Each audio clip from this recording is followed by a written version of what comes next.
My name is Alan Foy, and behind me is Bruce Fagan's 1932 Leyland Cub Truck.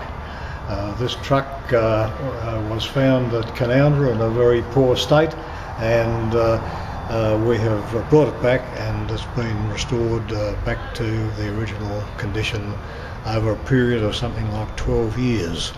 I've worked on the truck all that time, and as well as lots of other people, friends of Fagan Park, have worked on it as well. Before we start the truck or the engine, we have to turn the petrol on because the petrol is supplied from a vacuum tank, which is a supply of petrol under the dash.